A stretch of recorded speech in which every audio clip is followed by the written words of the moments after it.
So we will call to order the meeting of the Board of Trustees at 7:09 p.m.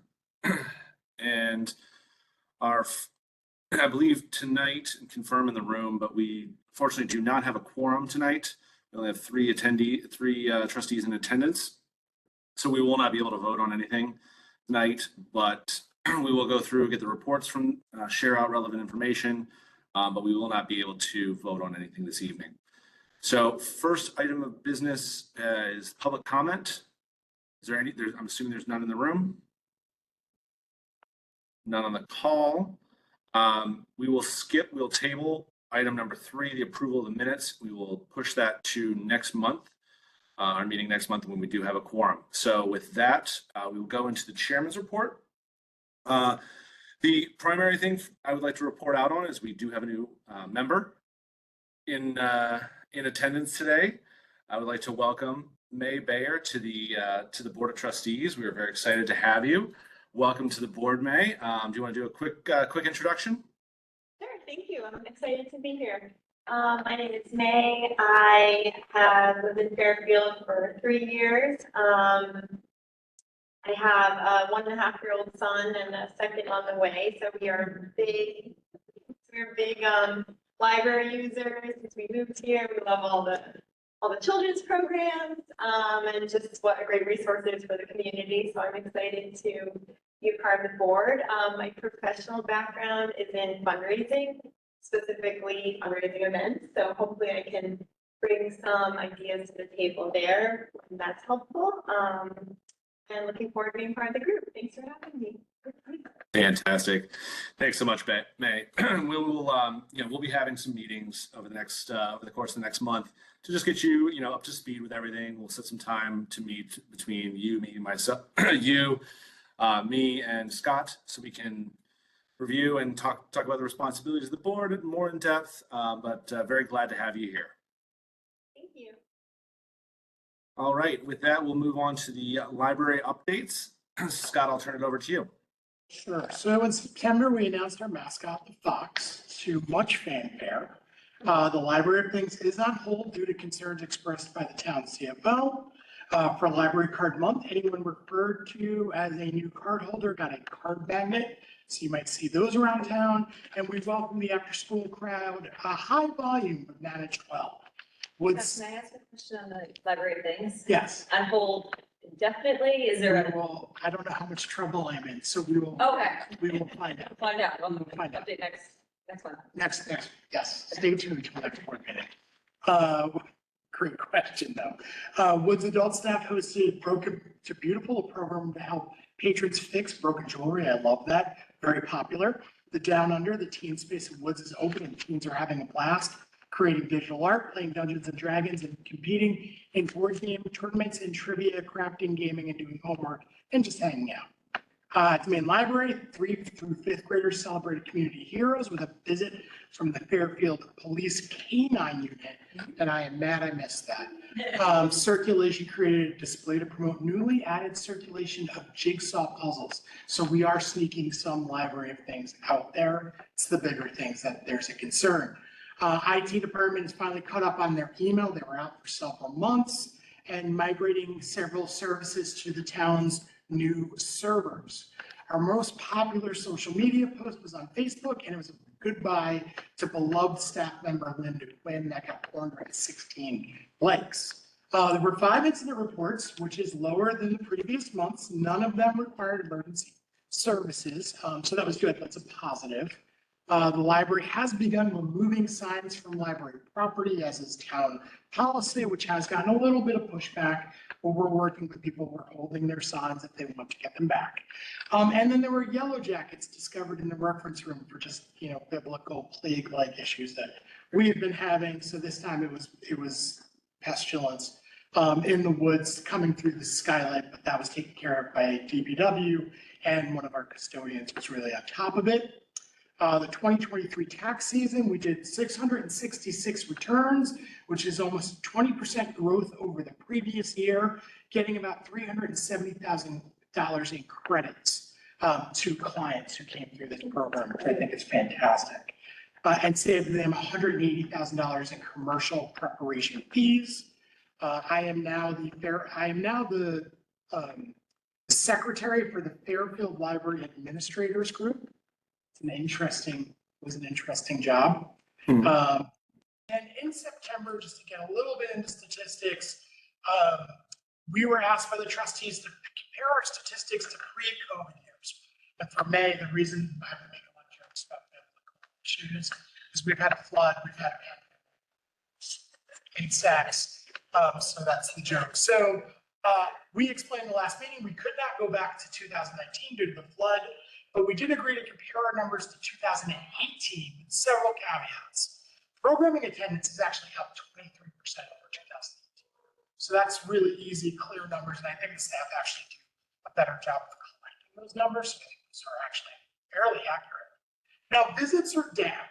However, the technology for counting visits today is vastly improved since 2018. We actually use a system, and Andrew's a little familiar with this technology, that kind of uses height and other recorded metrics to kind of take out repeat people coming in and out of the door. So while the visits are down by 28%, I think really comparing it to the technology, door count's probably the same as it was in 2018, which is pretty great.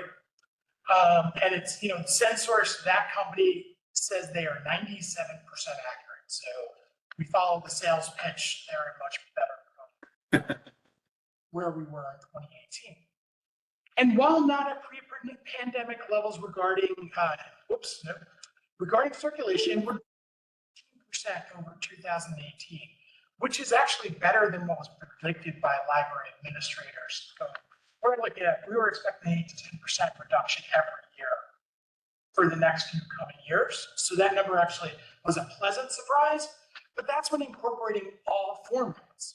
When removing dying formats, DVDs and CDs, so taking DVDs away from 2018 and taking DVDs and CDs away from 2023, circulation is actually up from 2018, which is a really pleasant surprise. A lot of that's driven by children's circulation. So that's a perfect segue to now hand it over to Tamara, our head of children's, who is going to talk about summer reading. Ms. Jan's going to switch over to Canva for me. Nope. Yeah.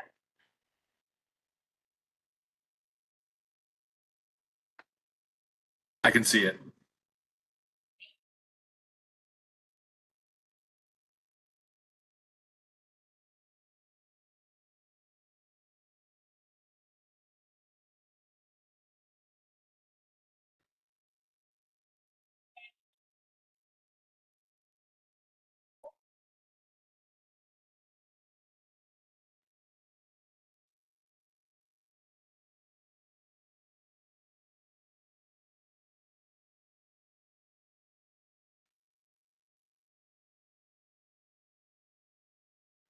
Yeah. Sorry to interrupt. I've lost audio in the room. Do I need to be? Because you're too far away. Oh, nope, there.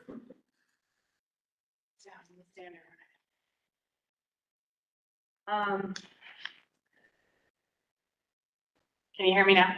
Yeah, I can hear you great now. Here's our llama. All right. So it's just a quick reminder as to why we run a summer reading program. Obviously, because summer reading programs are a great way to keep children engaged and learning during the break. They are fun. Why is that important? Aren't we just here to push books? Fun is part of encouraging a growth mindset. We help develop bigger brains by encouraging our kiddos to participate, take risks, and keep them engaged all summer long in a safe to fail environment. So that means they have the freedom not to make things right, perfect all the time. And that's okay. And they feel good about that. Children who participate in summer reading programs are more likely to maintain or improve their reading levels. The number of books read during summer break has a significant impact on children's reading proficiency. So what they're finding now is for the K through fifth graders, reading at least 5 books helps them to retain the information that they worked so hard the previous school year to get. If they read more, if they read 9 or more, they're actually going to expand on those skills. So that's another reason why summer reading is so very important. Learning without realizing. They may be learning to develop these skills that are related to literacy, such as working on phonic awareness. They may be becoming an expert on the Red Fox or generally reading for pleasure. And pleasure reading factors that really concerning social emotional skills. It helps to encourage empathy. And it encourages a great deal of creativity and relieves stress. So those are all really what our kids need today, right? So that's why we do this. Statistics show that participating children are more likely to develop a lifelong love of books and reading compared to those who don't. And that equals a lifelong library user. Yay! Alrighty. So let's talk about the bones of our summer program. By reading and participating in activities, children earn points. They earn this handy dandy jacket tracker. These points equal badges and the stickers that you see on the tracker. And that got them some raffle tickets for the end of the summer prizes. The level up stickers and prizes encourage families to return to the library often. Each child leveled up at 100 points. At 500, they received an extra special sensory sticker. At 1,000, which is considered our like success or end of, you did it, woohoo. They walked away with that lawn sign, that coveted lawn sign, mind you, a certificate of completion. We had the bonus level, and the bonus level was 1,500, and that's where they got the llama, but they also got their picture taken, and I cannot tell you how thrilled they were to have that happen. And they get a book plate to put in a library book, so everybody knows what a great reader they are. So what you see up here is some of the examples of the early literacy programs we offered this summer. We had a Touch a Truck program in which we invited the police and fire department and the DPW to come. Children participated in a story time, and then they had the opportunity to explore a town vehicle, and that was over at the Woods branch because they have that great outside area.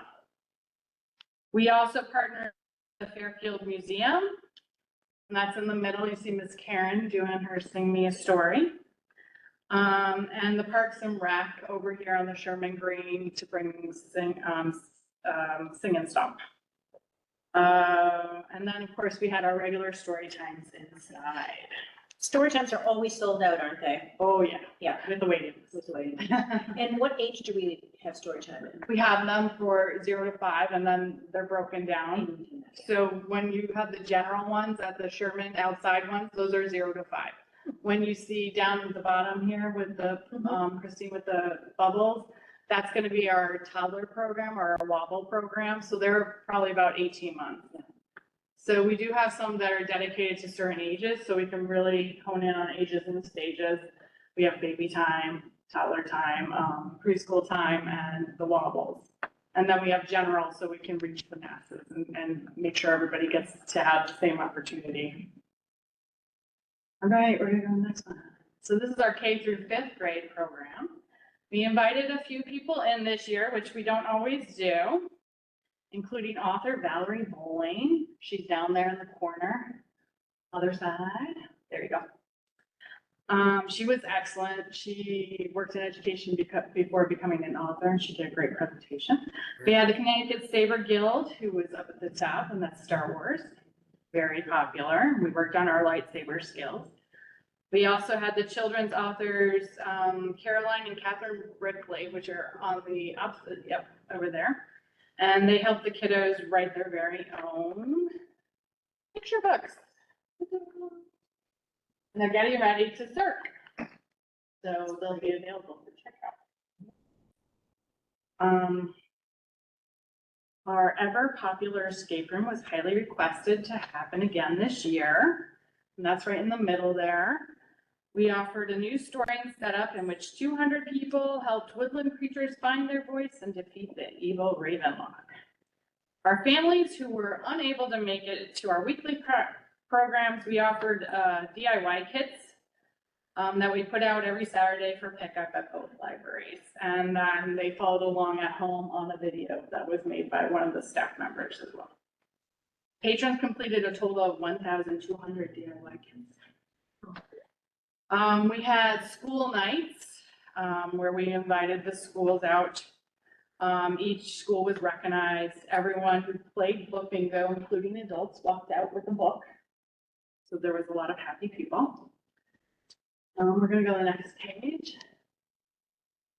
And here are some examples of the prizes. So there's Jan with that llama.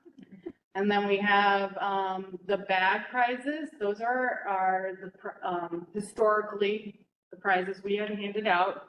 Bag usually has some kind of theme item, some books. We also have dedicated book bags or book bundles. New this year for us was experience prizes. So up top, the kids they got the young man in the red shirt won a slime making class. So he got to bring his friends in to make slime. The kiddos in the bottom won a dog man class. So they got to have a little dog man party. We have a story time one coming up this Thursday, and that'll wrap it up for us. But we also did a Harry Potter escape room prize and a sublimation bag prize. So, and in the surveys, a lot of people said that they want to see more of that type of thing. So we'll continue with that. It was a great success. All right, so we're going to get into the numbers. As you can see, at the very beginning when it says registrants, we had 1,943 kiddos register, which is about a 12% increase from last year. Finishers, that's that 1,000 points. We had 691 finish the challenge, up from the 556 finishers last year. And then our most important metric is the increase in reader engagement, so participants enjoying bonus activities. We've seen an increase in readers finishing the challenge, as well as those enjoying our dozens of bonus activities, both at the library and at home. 994 readers completed activities. That's about a 27% increase from last year. And these activities included programs that we just talked about, as well as those found in Beanstack, which is our logging app that we use. The activities encourage children to participate offline endeavors. For example, they could write a book review or go outside and enjoy a story walk, which we have at both libraries. All right. This is points earned. So the grand total, we had 1.2 million minutes read and almost 1.4 million points earned. So the minutes, it sounds a little weird, but like they all combine together, activity points with minutes read, to make the 1.4 million, which is up from last year. And one of the surveyed respondents wrote, "You guys are amazing. My son, who claimed he did not want to participate, was hooked the first week because of the scavenger hunt. He's enjoyed the sense of discovery at both libraries, and as a family, the program has made us mindful about reading regularly, and we will continue to track our books. We also particularly enjoyed the special events like meeting a real children's author. Thank you for the thought and effort you put in this program." Okay, so these are the programs. Increase in engagement across all groups is what we see here, up from last year. 38% increase in participation from the 0 to 5 programs. 32% increase in participation in 6 to 11, and an 88% increase in family programs. Do people, once the kids are in, like, do they usually stay in until they kind of graduate out into like middle school? Or Yeah, so then we have a middle school program too. So kind of, usually once they're in, they're kind of hooked. They most of them continue to come back summer after summer. And actually, yes, they do. I have that. A lot of people, probably more than I want to say like 60% said that they participated in previous years when we did the survey, and only like 30 are saying that they were new to it. So it's good to have new people, but it's good to see other people coming back. So going back to what Scott was saying about visits, we had record-breaking visits. As you can see that the first couple of weeks in June when the program first hit, the 27th, and I can tell you what was happening that day. We had story time in the morning, and then at night we had the Riverfield come out. We would have 1,154 people walk through the children's library. It's crazy. It was a busy, busy time. And our circulation was up by 5% during the summer from last year. So why are they heading to the library during their summer vacation, especially with beautiful beaches out here in Fairfield? Because we invited them. We went to all 11 elementary schools. We performed our summer reading roadshow 22 times. We visited a multitude of childcare facilities and did story time for them while promoting our summer program. We partnered with local organizations, the Friends of the Library, the public schools, museum, businesses, and utilized social media, all to drive traffic into the library. So what helped us improve our numbers? We really did jump quite a bit. The library, 30 minutes. If you need a library card, please come to the circulation now. Just a reminder, the Wi-Fi will shut down at 7:45. Partnering with Fairfield Public Schools, of course, by bringing the roadshow to them, but we also engaged with them this summer for their summer enrichment program. Miss Emily and I worked with the kiddos at Stratfield School 2 times a week for 3.5 weeks, serving 130 students each time. 7 books were read and 910 activities were created for the program. Of course, the Friends, their support is invaluable. We also partnered with the Fairfield Equity Coalition. They came in and had the kids read a book together, and they had a very important conversation. The Fairfield Museum, where we had 332 people join us for our Wednesday story times alone. We also went out there for Saturdays. And we nurtured our relationship with the Fairfield moms. Their promotion of our programs and their weekend roundup significantly helped to increase participation in our activities. So those were really important.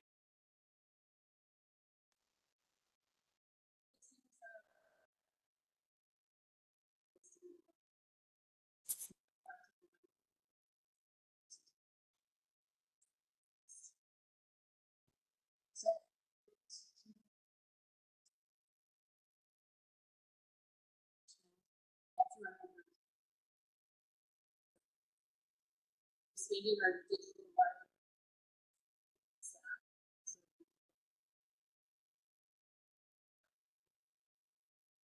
The previous mentioned for Touch a Truck Summer Series.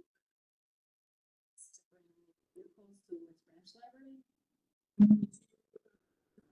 It's and singing stuff outside.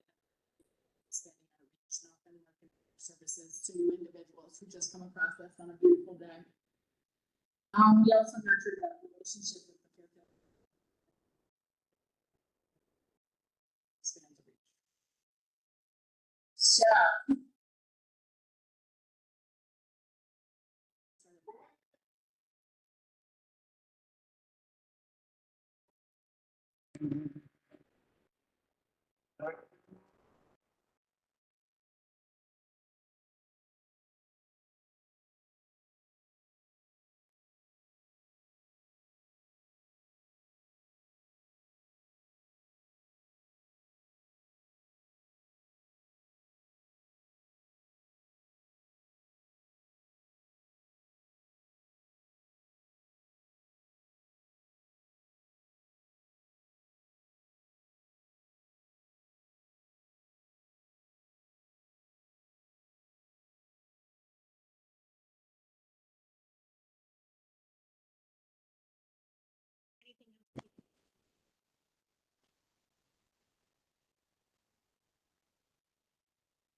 onto it.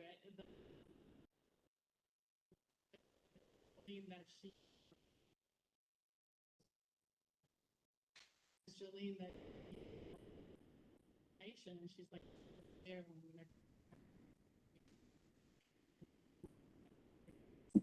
didn't see it coming.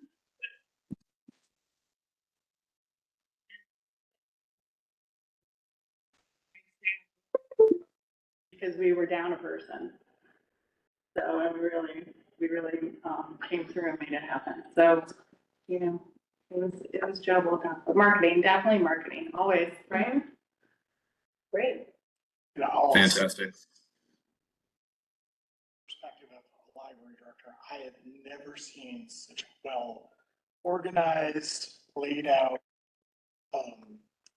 program, especially around summer reading, because they've convinced me to be a fan of summer reading, which I was not before, which I know made everybody nervous when I was coming in, but it's incredible thought that goes into this program to make it engaging in a way that isn't just here's prizes for reading, getting, you know, the recreational readers to read a little bit more, the heavy readers to maybe some things outside of reading. So it's a really, really impressive program.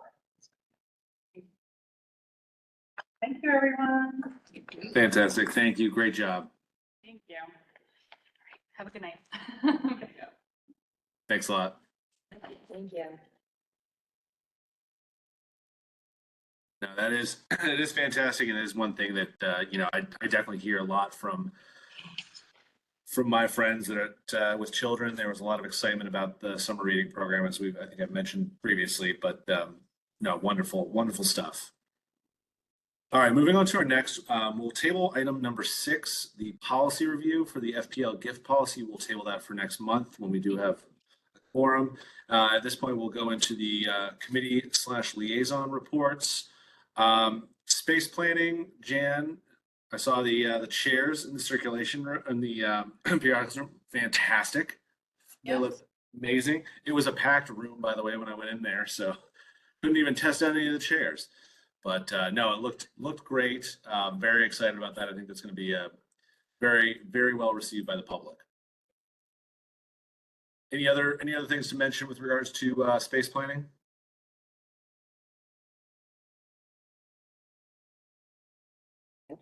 Nope. I don't think so. With Peter out, we will move past the fundraising committee.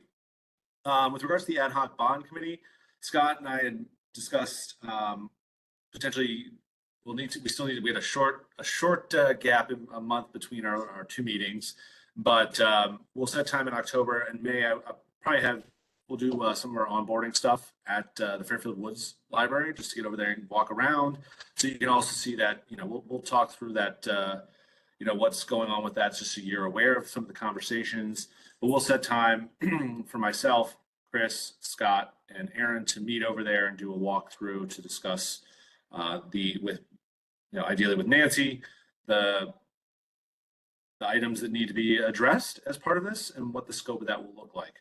Obviously, I think when we look at some of the stuff that's been going on with, let's say, the Library of Things, that obviously puts a bit of pause to the feasibility of some of this stuff. But I think putting forth being very progressive on this and being a thought leader on it will be helpful for us if we can do that and bring that to the table. Scott, anything to add with regards to bond conversations that have been having with the town? No, nothing's changed since last time we spoke. Okay, great. Then we'll hand it over to the friends. So we had our annual meeting last September 14th, and it was the 20th anniversary of the Friends. So Brenda came and gave us a proclamation for National Fairfield Friends Day. So we were there, we did that. We gave the librarians the donation we do every year for the Sound Waves concerts. So it's a series of concerts that we do here in the library. With a trio or quartet of people. They come through we're doing 4 concerts this year, and then the Jazz Fridays are all part of that music program. And we had Gabby Coatsworth as an author who spoke, and she was great. I mean, it was very well attended. She's really engaging. She wrote her first book and got published at 74. So she was quite entertaining and interesting and, you know, sort of that, don't give up, just do it. You know, it's out there if you want to pursue it.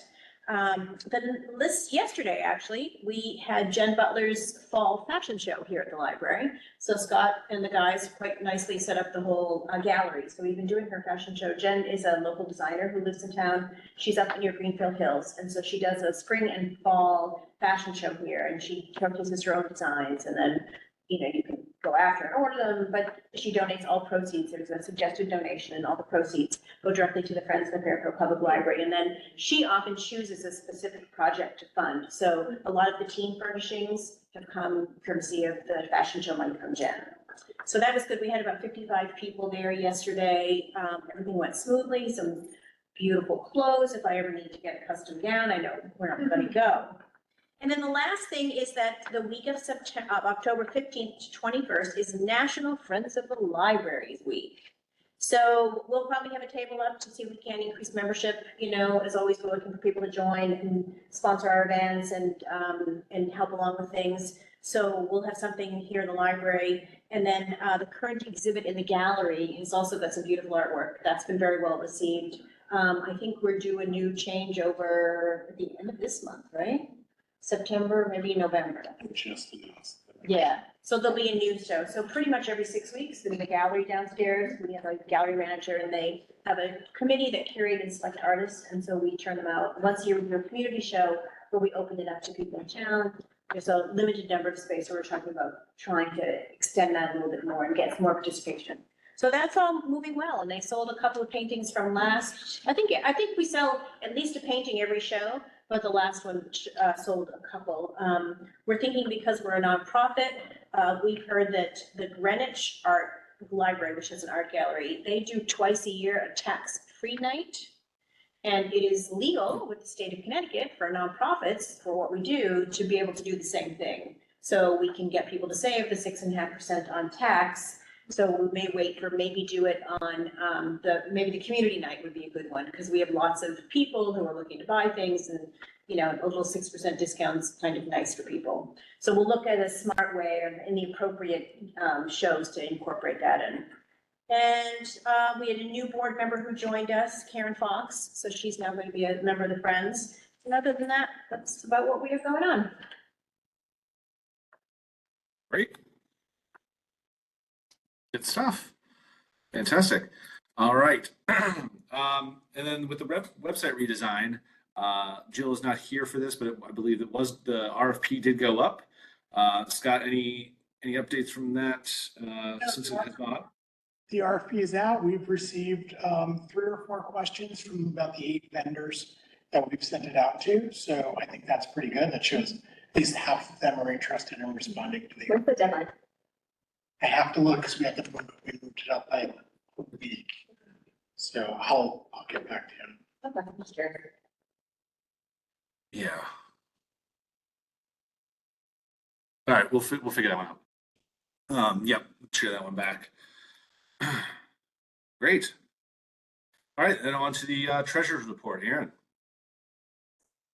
Not too much to update on since our last meeting, but for the month of September, the funds are down a bit just because of the market portfolio. Not much we can do about that. But just for a year-to-year comparison, so a year ago, September 30th, we're up from about 7.4 to 8.4, up about $1 million due to the market conditions going up. Because in that period, so we had a debt pay down in that period, and then we transferred 160,000-ish over to First County, mainly to fund capital project, but the furniture is the main one, just as a comparison year over year.